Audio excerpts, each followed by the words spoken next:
Assalamualaikum warahmatullahi wabarakatuh. Jumpa lagi di podcast cerita horor. Pada kesempatan video kali ini, saya akan membacakan cerita dari pemilik akun Twitternya Rian Nur Fajri dengan judul 10 hari dengan makhluk halus. Sebelum kita melanjut ke cerita, jangan lupa subscribe, nyalakan lonceng notifikasi, dan share video ini ke teman-teman kalian. Seperti apa ceritanya? Mari kita simak sama-sama. Kisah salah satu followers gue yang mendapatkan kos-kosan murah. Tapi di luar dugaan itu adalah gedung yang sudah lama kosong dan menyimpan banyak cerita mistis menurut masyarakat sekitar. Kejadian berlokasi di Bandung. Saya gak akan kasih tahu spesifik lokasinya dan tokoh yang mengalami. Dan di sini saya akan bercerita dalam sudut pandang tokoh yang mengalami kejadian ini langsung. Perkenalkan, namaku Andri. Kejadian yang akan saya ceritakan udah cukup lama, tapi membekas di ingatan saya sampai sekarang. Saya tidak akan menceritakan wilayah gedung tersebut demi kebaikan warga sekitar. Tolong dibaca baik-baik dan diingat nama-namanya. Saya memberanikan diri untuk merantau ke daerah lain dan cukup jauh dari tanah kelahiran. Dengan kondisi uang yang cukup, saya harus bisa mengelola keuangan agar dapat tetap hidup di sana. Salah satu caranya adalah mencari kos-kosan yang semurah mungkin, namun cukup layak untuk ditempati. H-1 sebelum keberangkatan, aku bermimpi berada di dalam sebuah gedung yang asing, gelap dan kondisinya mengenaskan. Tembok yang hancur dan menghitam. Di mimpi tersebut pun, aku melihat beberapa orang sedang asik mengobrol. Saya tidak tahu. Aku tidak tahu siapa mereka, tapi mereka tahu ada aku di sana. Mimpi yang random. Jadi aku lupa begitu saja.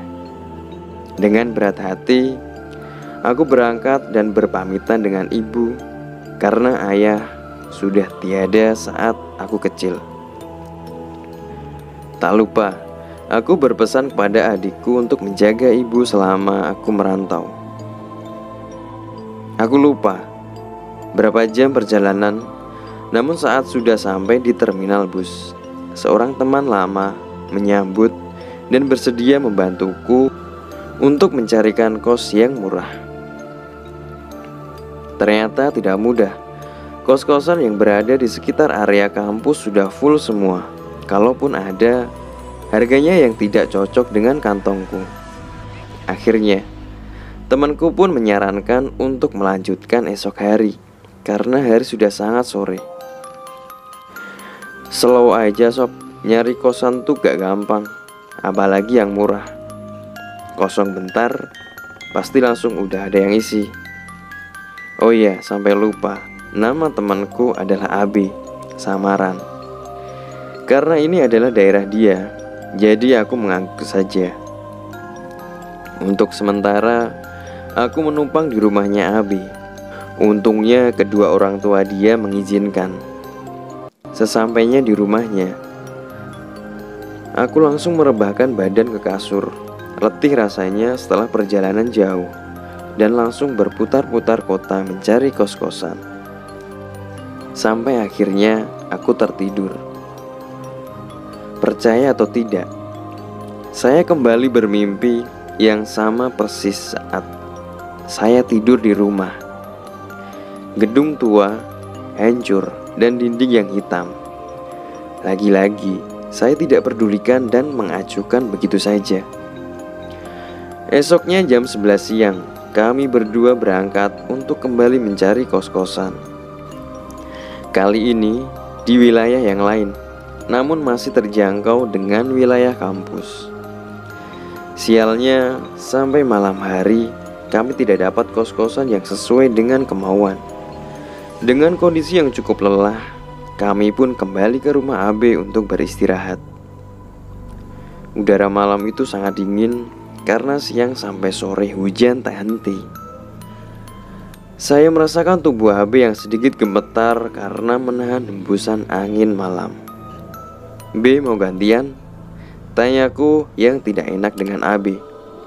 "Gak usah, kalem aja lah," jawabnya. Baiklah, saya tidak bisa memaksa. Pandangan saya langsung mengarah ke kiri dan langsung terfokus dengan satu lembaran yang menempel pada sebuah tiang. Di kertas tersebut tertulis kata-kata yang sangat saya impikan. "Terima kos putra murah." Dan di bawahnya terdapat sebuah nomor yang bisa dihubungi. Saya pun bergegas mengambil HP di saku jaket dan menyimpannya. Awalnya saya berniat untuk langsung menelpon dan mengajak AB ke sana. Namun saya urungkan karena udah cukup malam dan saya tidak enak dengannya.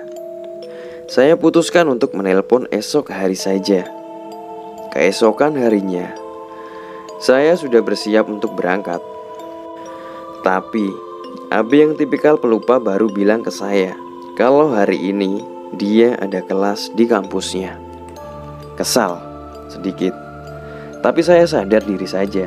Sudah ditolong, gak mau juga saya komplain.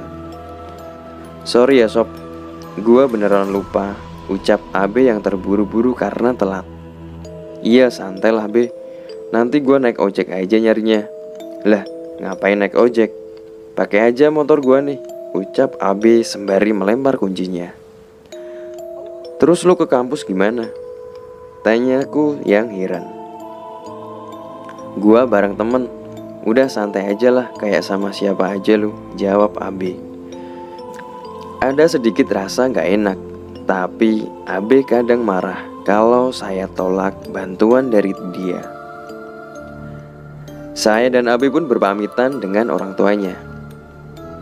AB langsung menuju gang rumahnya karena di sanalah temannya menunggu. Ternyata itu adalah pacarnya. Setelah batang hidung AB hilang, saya langsung menelpon nomor yang semalam saya simpan. Awal panggilan ada nomor operator yang memberitahu kalau nomor tersebut tidak dapat dihubungi. Saya masih penasaran, saya coba sekali lagi menelponnya. Tut, tut, lah nyambung. Tadi kok gak bisa dihubungin? "Halo," suara laki-laki dari sana seperti bapak jelasnya. "Halo pak, saya mau tanya, ada kamar yang kosong pak?" tanyaku yang penuh harap. "Ada, datang aja," jawab laki-laki tersebut. Jujur, saya mendengar suara laki-laki tersebut seperti janggal, namun biarlah. Saya butuh kamar kos yang murah. Setelah dapat alamat yang didapat, saya pun membuka aplikasi map di HP. Jaraknya cukup jauh, sekitar 30 menitan dari rumah AB. Di map tertera perjalanan memakan waktu 30 menit, tapi kenyataannya butuh 1 jam untuk sampai ke sana. Selain karena macet, jalan menuju gedung kos ini yang masuk ke dalam perkampungan cukup menyulitkan. Akhirnya, sampailah saya di depan gedung kosnya. Kos-kosan ini berada di pinggir jalan, namun di sekitarnya ada beberapa ilalang yang tinggi dan juga jarak ke perumahan warga cukup jauh. Sederhananya, gedung kos ini gedung satu-satunya di sini. Tak pedulilah, yang penting murah dan dilihat dari luar sepertinya layak untuk dihuni. Gedung kos ini ada 2 lantai dan berbentuk letter U. Pagar depannya besar hingga lantai 1-nya tidak terlihat dari luar. Tapi kok sepi banget ya? Saya nggak lihat satupun manusia yang lalu lalang. Suaranya pun tak ada. Permisi. Saya coba ketuk pagar besinya. Tak ada jawaban. Namun langsung ada seorang bapak-bapak yang membukakan pintu pagarnya. Saat pintu pagar terbuka, saya pun coba menyapa dengan ramah. "Siang, Pak," ucap saya dengan senyum. Namun dibahas dengan ekspresi wajah yang datar dan dingin, lalu pergi begitu saja meninggalkanku. "Nih orang niat gak sih bikin kos-kosan?" ucapku dalam hati yang kesal melihat balasan bapak itu. Karena pagar sudah dibuka, saya pun masuk ke dalam. Saya lihat sekitar, tak ada motor sama sekali. Semua pintu kamar tertutup rapat. Tapi saya rasa tempatnya cukup nyaman. Di saat saya sedang melihat sekitar, ada suara yang mencoba memanggil saya. "Hei." Suara itu berasal dari arah belakang dan terdengar seperti suara nenek-nenek.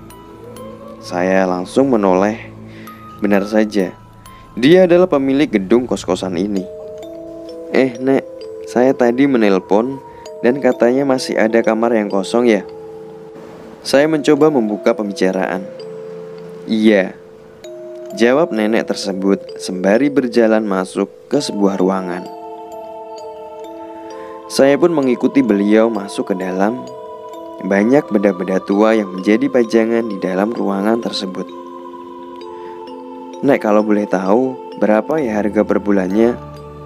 400.000. "Wah, boleh tuh, Nek. Itu udah terima bersih ya?" "Iya." Jawabannya selalu singkat dan juga dingin. Saya mencoba berpikir positif. Mungkin itu memang tipikalnya. Saat itu juga, saya langsung membayar sebagai tanda jadi dan besok sudah bisa untuk masuk ke kamar. Setelah rasa beres, saya berpamitan untuk pulang karena hari sudah hampir sore.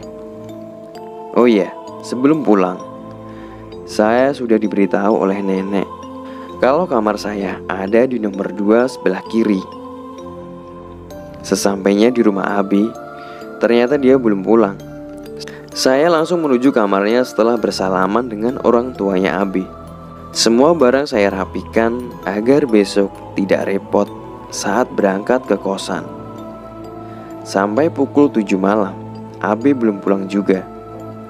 Badan yang capek membuat saya gampang untuk tertidur dan lagi-lagi bermimpi yang sama. Ketiga kalinya mimpi yang berulang. Namun kali ini ada yang berbeda. Ada suara yang mengatakan, "Jangan." Setelah mendengar kata-kata itu, saya langsung terbangun. Entah gimana caranya, tapi tiba-tiba mata saya terbuka. Saya langsung melihat jam dan menunjukkan pukul 4 pagi. Di sebelah saya sudah ada Abe yang terlihat lelap dalam tidurnya. Rasa kantuk masih saya rasakan, namun sulit untuk kembali menutup mata. Kali ini terlintas bayangan tentang mimpi-mimpi yang sudah saya alami. Takut? Tidak. Namun saya penasaran apa maksud dari mimpi yang sama tersebut. Jam 10 siang. Semua barang yang saya bawa sudah siap. Awalnya Abe ingin mengantarkan saya, namun sampai sekarang dia pun masih terlelap di kasurnya. Tak apa, saya juga gak mau merepotkan dia terus. "Bu, Pak, saya izin pamit. Terima kasih atas tumpangan sementaranya ya, Bu, Pak." "Loh, kamu naik apa? Gak diantar Abi?" tanya ibu Abi. "Saya naik taksi aja, Bu, kasihan. Abinya juga kayaknya masih capek kelihatannya." "Ya sudah, hati-hati. Kalau ada apa-apa kesini aja," pesan ibu Abi. Orang tua Abi memang sudah bagaikan orang tua saya sendiri. Saya dan Abe adalah teman masa kecil hingga saat lulus SMP. Mereka pindah ke Bandung. Taksi sudah datang, waktunya hidup mandiri. Ternyata menggunakan mobil lebih lama dari perkiraan. Mungkin karena masuk perkampungan dan banyak kelok. Sesampainya di depan gedung, sopir taksi terlihat memperhatikan sekitar. "Mau kemana, Kang?" tanya sopir tersebut. "Itu Pak, kosan saya," jawab saya sembari menunjuk ke arah gedung di sebelah kanan mobil. Sopir tersebut tidak menjawab, hanya saya lihat ekspresinya aneh dan terlihat seperti terheran-heran. Tanpa pikir panjang, saya langsung masuk ke dalam. Kali ini tanpa mengetuk, karena saya merasa sekarang sudah jadi penghuni kos di sini dan tak perlu izin untuk masuk lagi. Sesampainya di halaman, nenek sang pemilik gedung kosan menyambut. "Siang, Nek," sapaku. Tak dijawab, namun beliau langsung mengajak saya ke kamar dan memberi kuncinya, lalu pergi begitu saja. Di sini, saya belum merasakan hal aneh sama sekali. Masuk ke dalam kamar, menaruh barang. Suasana kamar terasa dingin, yang padahal tidak ada kipas ataupun AC. Tanpa pikir lama, saya langsung merapikan baju dan barang-barang yang lain. Saya malas kalau harus ditunda-tunda. Satu hal yang belum saya sadari adalah semenjak saya menginjakan kaki di kosan ini, belum sama sekali saya lihat orang lain selain bapak-bapak yang membuka gerbang kos dan nenek pemilik gedung ini. Bahkan sampai sore pun tak ada suara selain suara kicauan burung. Sepi sekali. Sekali lagi saya belum curiga. Pikiran saya mungkin penghuni lain di sini adalah pekerja kantoran yang berangkat pagi dan pulang sore. Saya berani sumpah, kamar ini terasa cukup dingin. Tidak ada kipas ataupun AC, namun terdapat jendela yang mengarah ke belakang gedung kosan. Pemandangannya jelek, hanya alang-alang yang terlihat gersang. 2 hari lagi saya sudah mulai masuk. Jadi ada waktu 1 hari untuk saya melepas lelah setelah berputar-putar Bandung untuk mencari kosan ini. Di samping itu lumayan untuk menghemat uang juga. Memasuki maghrib, satu persatu lampu menyala. Saya masih terpaku di kasur karena malas untuk bergerak. Pintu kamar sengaja saya buka agar tahu kalau ada penghuni lain yang lewat kamar saya. Tidak ada TV. Kesibukan saya hanya bermain medsos, Twitter salah satunya. Alam bawah sadar manusia itu hebat.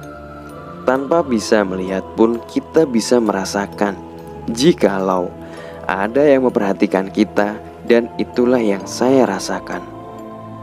Saat sedang fokus dengan HP di tangan, saya merasa ada yang memperhatikan. Posisi tidur saya menghadap ke arah pintu. Sadar, ada yang memperhatikan. Pandangan saya langsung mengarah ke arah pintu kamar. Benar saja, ada seorang laki-laki sedang berdiri di depan pintu, terdiam memperhatikan saya. Terdiam memperhatikan saya seakan merasa aneh. Pak," sapa saya dengan senyuman.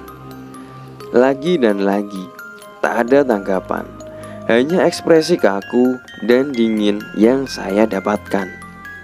Sapa tak dijawab. Laki-laki tersebut langsung pergi begitu saja.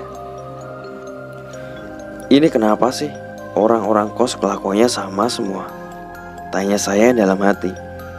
Saya bangun, niatnya ingin keluar kamar dan melihat apakah ada penghuni lainnya. Saya ingin tegur sapa dengan mereka. Tak enak rasanya satu kos, namun terasa asing. Saya lihat ada 4 orang lain berada di seberang kamar, berjalan sendiri-sendiri, seolah tak saling kenal. Saya ingin panggil, namun tak enak. Takut disangka tidak sopan. Saya urungkan, nanti akan saya datangi satu-satu. Pukul 9 malam, lapar menyerang. Ingin makan, namun saya tidak tahu di mana tempat terdekat di sini. Mau pinjam kendaraan tak enak karena tidak kenal. Jalan kaki tidak. Jalanan gelap dan sepi. Jujur, saya takut. Terpaksa, saya pesan menggunakan aplikasi ojol. Saya pilih tempat makan terdekat agar ongkirnya murah. Sekitar 30 menit menunggu. Sang driver menelpon. "Kang, lokasi persisnya di mana ya? Saya sudah di titik ini." "Iya di situ Pak, sebentar ya, saya ke situ," jawab saya. "Kang, ini serius titik lokasinya?" Tanyanya dengan nada tak percaya. "Iya serius Pak, ini saya mau keluar." Saya langsung menuju depan kos, kasihan, takut menunggu lama.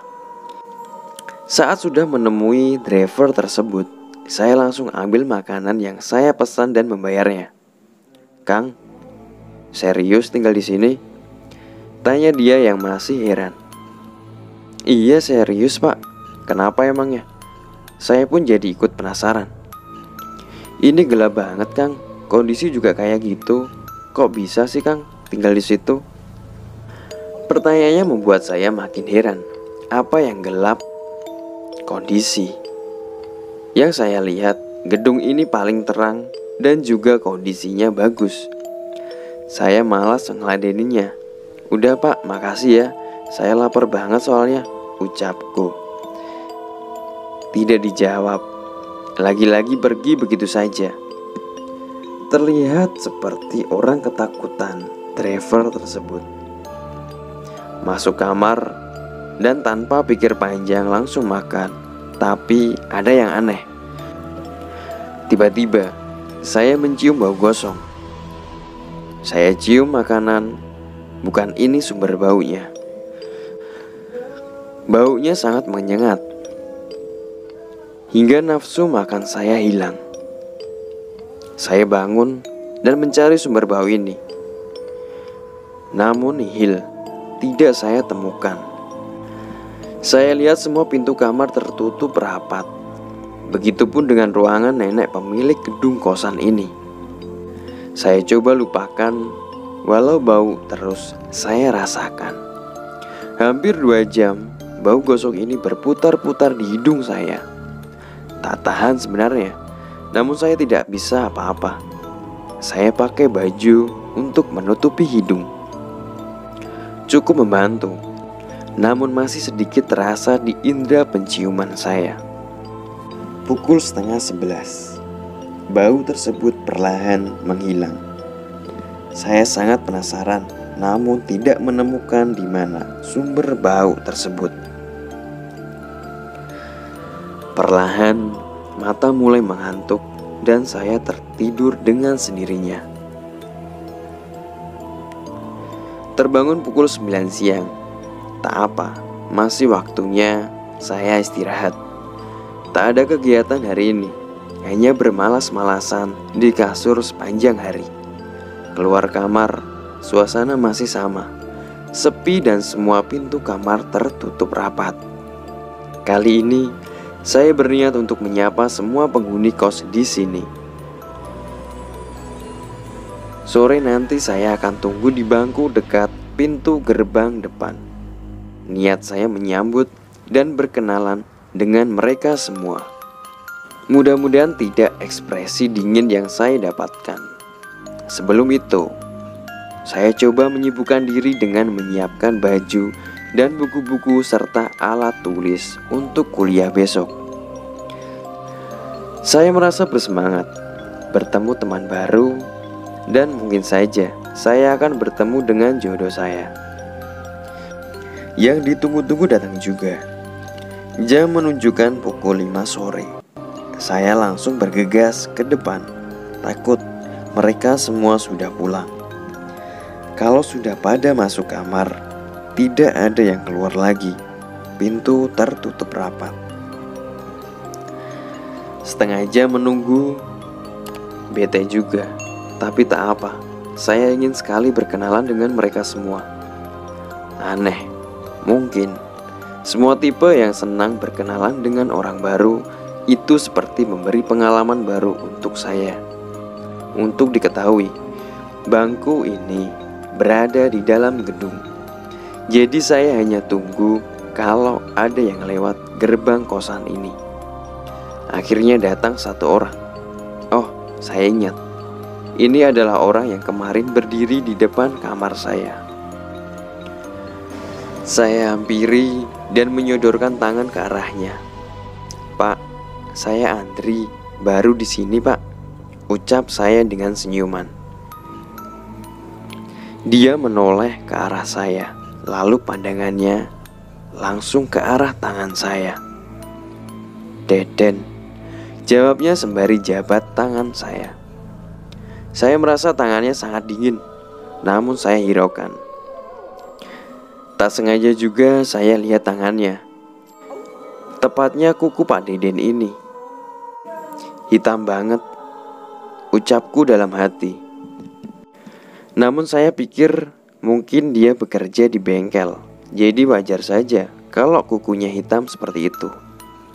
Tak ada basa-basi, Pak Deden langsung masuk ke dalam kamarnya. Tak lama, datang kembali dua orang secara bersamaan.